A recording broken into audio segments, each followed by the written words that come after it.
Thanks a lot for stopping by. Really appreciate you taking the time. Such an honor to have back Robert F. Kennedy Jr. Of course, he's on the Trump transition team, former presidential candidate. His website is mahanow.org, and I love Maha. And it's good to see you again. It's been a couple of years. You've got to be beat. I mean, I just heard a little bit of your schedule as we were getting ready for this. How do you keep up with it? Is it just get in the car, get in the plane, go and do what you have to do to bring this thing home? It's busy. I mean, we've been to 9 states in the past 5 days. Wow.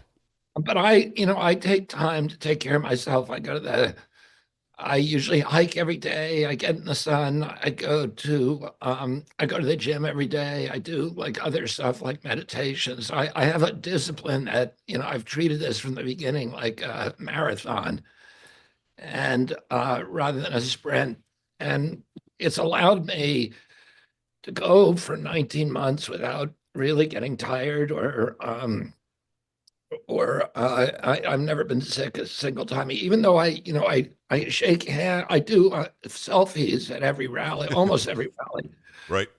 I'm doing like 500 or 600 selfies a day. Mm.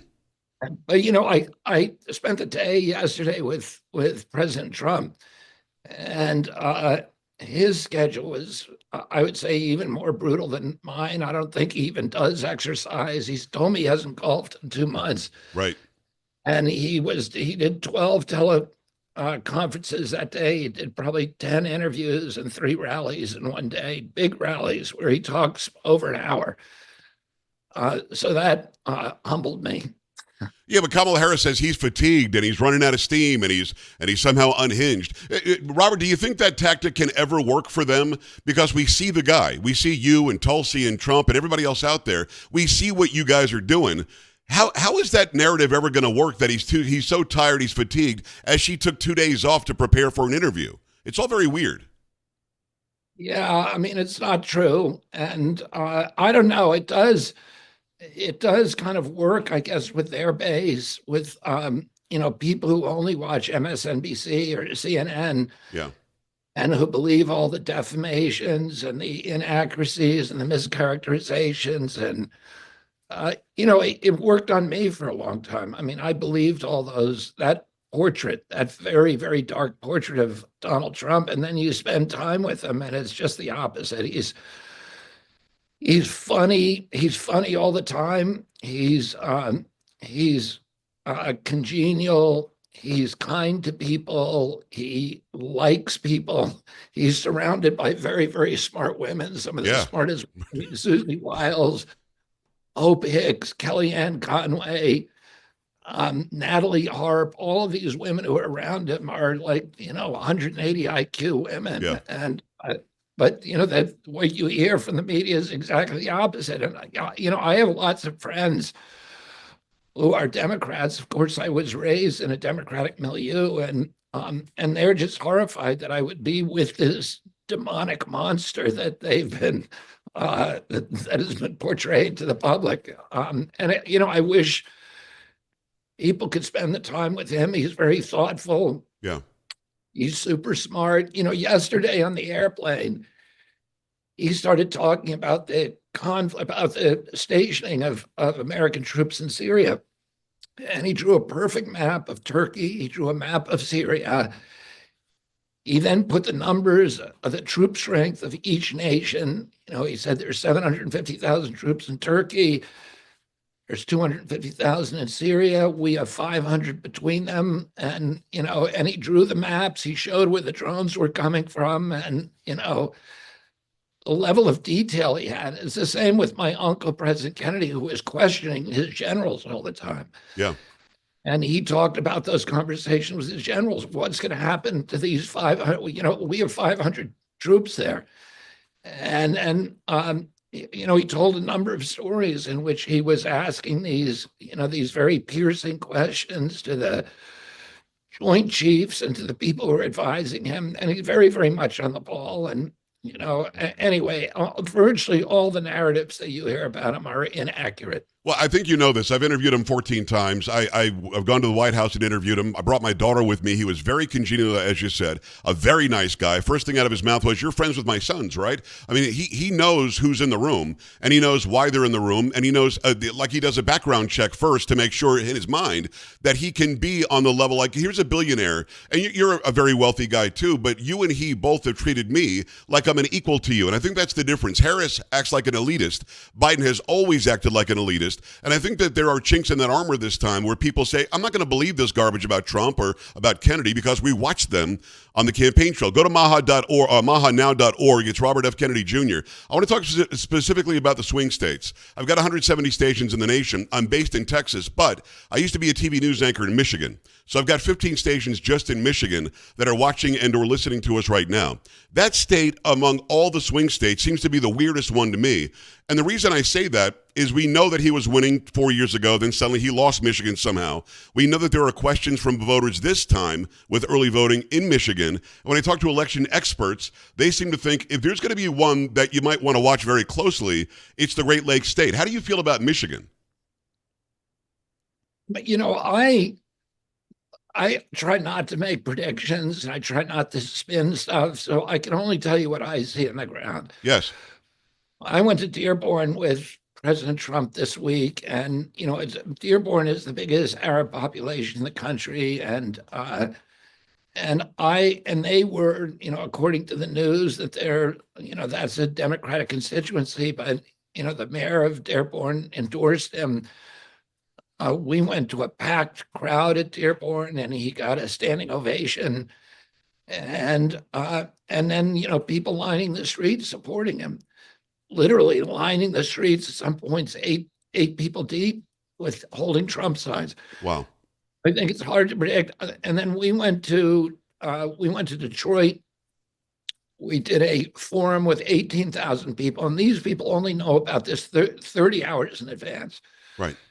The schedule is very, very dynamic. At the same time, Kamala Harris was across town, and she had an arena with 30,000 seats in it, and there were only 5,000 people there. Wow. Our arena, 18,000, was chock full, standing room only, and there were people turned away at the door. Then an hour later, because we then ran back to his plane, there was people already waiting when we got on the plane. We saw videos of the Milwaukee arena, which has 28,000 people, jam-packed, people turned away at the door. But what I see, I've been to 48 states. You see Trump signs everywhere, even in the cities, in places like where I live in Brentwood, Los Angeles, which is a Democratic stronghold, and you rarely see a Harris Waltz lawn sign, but you see them everywhere. That you see houses that are adorned with all the the Trump iconography, and there's lawn signs everywhere, and the intensity of the crowds is like nothing I've ever seen. I don't know a presidential campaign in history, including my uncle, who could reliably put together 20,000, 28,000. I was with him last week, and we filled Madison Square Garden, and 75,000 people outside. Amazing. And that, I don't think there's any other candidate. And it's hard for me to believe that this is not going to be a landslide election just from what I've seen. But, we'll see what happens. Well, and that's what I've said. I go in thinking my guy's down by 5 or 10. Make sure your vote is counted. Make sure your voice is heard. But I hope you don't mind me saying this. This is our Robert F. Kennedy Jr. I think that excitement is because of you and because of Tulsi Gabbard and because of people who have basically told people who were closet, right-leaning people, maybe more conservative, maybe Trump people, but were afraid to say so. I think you gave them the okay. Holy crap, Robert F. Kennedy Jr. of the Kennedys is on the Trump transition team. Tulsi Gabbard, who ran for president as a Democrat, is on the Trump transition team. Does that make sense? I feel like you gave them the okay. Tulsi 2 years ago was second in command of the DNC. Right? I mean, but there's been this complete inversion where the Republican Party has become the party of peace. It's become the party of constitutional rights. It's the party of protecting children. It's the party of protecting women's sports in college. It's the party of the poor, the working class, the labor unions. You had Sean O'Brien, the Teamster, the biggest union in our country, this very charismatic, Right. insurgent Teamster chief who gives a speech to a very warm reception of the Republican convention. Right. One of the things, Joe, that's interesting. When I was a kid, the Republicans owned the money because they were, the Wall Street and big corporate uh, uh, party. And so 70% of the wealth when I was a kid was owned by Republicans, 30% by Democrats. Today, there's a complete inversion that the Republican Party has 30% of the wealth. The Democratic Party has 70% of the wealth. The Democrats are outraising Republicans 2-1. The Democratic Party has become the party of war, the party of the neocons, the party of Dick Cheney, the party of John Bolton, the party of censorship, of surveillance, of big tech, big data, big ag, big pharma, Wall Street, and the military-industrial complex. And people say to me, "Why? How could you ever leave the Democratic Party?" Which my family's been in for generations.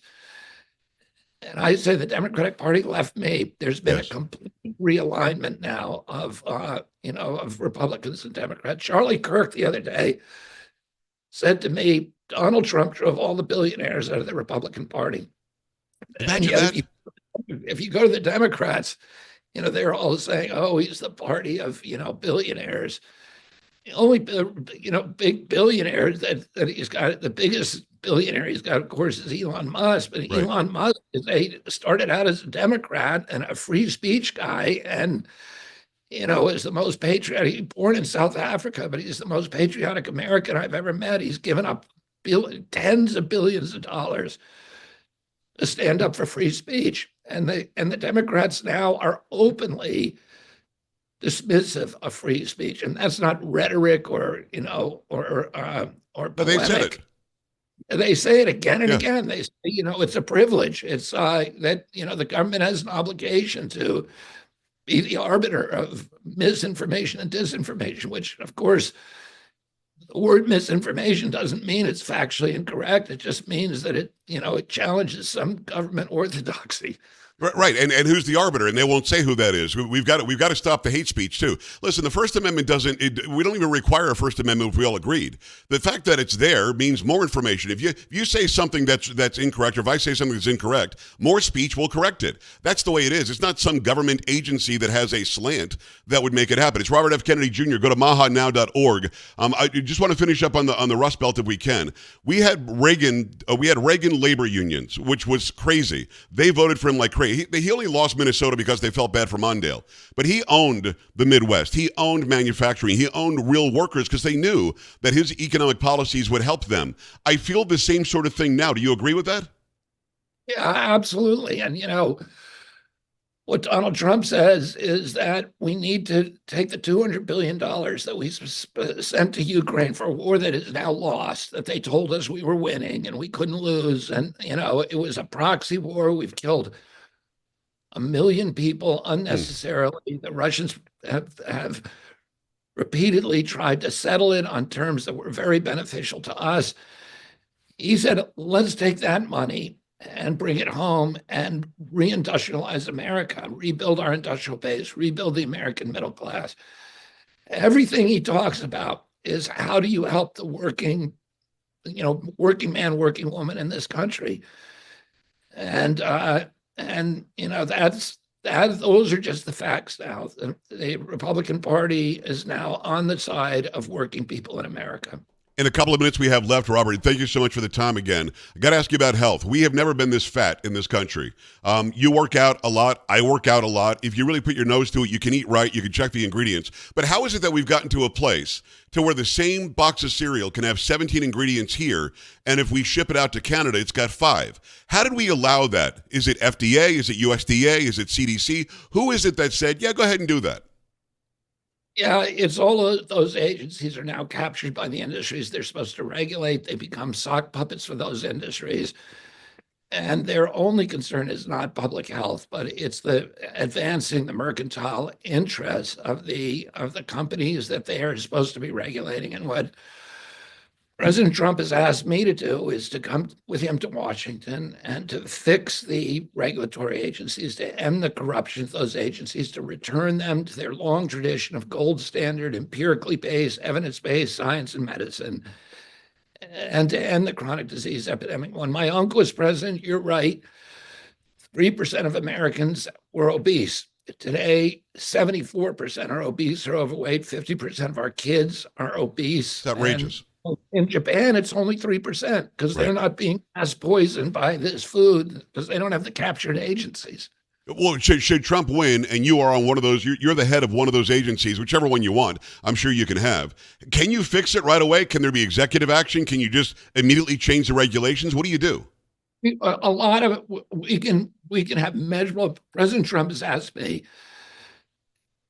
to have measurable results in terms of the diminishment of chronic disease in this country within 2 years. And we can do it. We can do it very, very quickly. And he's committed to bold action. So we can get it done. Let me say one other thing before I get off, because, Please. you know, the Democratic Party sued me to make sure I couldn't get on the ballot in Michigan, but I got on it anyway. Right. As soon as I endorsed President Trump, they sued me to keep me off the ballot. I mean, to keep me on the ballot. It's so sick. Oh, and they just won that case in the United States Supreme Court. So in Michigan and Wisconsin, which are battleground states, I'm going to be on the ballot. I shouldn't be. I'm not running for president. The Democrats want me on that ballot to confuse the voters, to do election interference. And what I've said to my followers and to all the people of Michigan, if you want me to go to Washington, vote for Donald Trump. Please don't vote for me. Please vote for Donald Trump. It's amazing. And I'll put a fine bow on it this way. They were able to say Joe Biden, who won all the delegates, who won the election, won the primaries, Kamala Harris has never gotten one vote. They're able to say he could just take his name off if he wants and put her name on, but you can't take your name off. That's the dumbest thing I think I've heard. On what grounds does the Supreme Court force you to be on the ballot? I don't get it. Well, the decision was that because it was so late, that they had already printed the ballots, and that Come on. it would have been, it would have been inconvenient for them to do it, and that's the law now because whatever the Supreme Court says is the law. But the question is, why does the DNC want somebody on the ballot who's not running for president? And it's clearly to confuse the voters. It's a great question, and I'm so glad. Listen, if you just now joined us, Robert F. Kennedy Jr. himself said, do not vote for him in Wisconsin and Michigan. Vote for Trump, because then you are voting to get him in Washington. I love what you're doing. I love how tireless you are. Thank you for finding time today, sir, and let's do it again soon. Good luck on Tuesday. Oh, thanks for having me back. All right, brother. Thank you so much. We're back after this. Stay right here.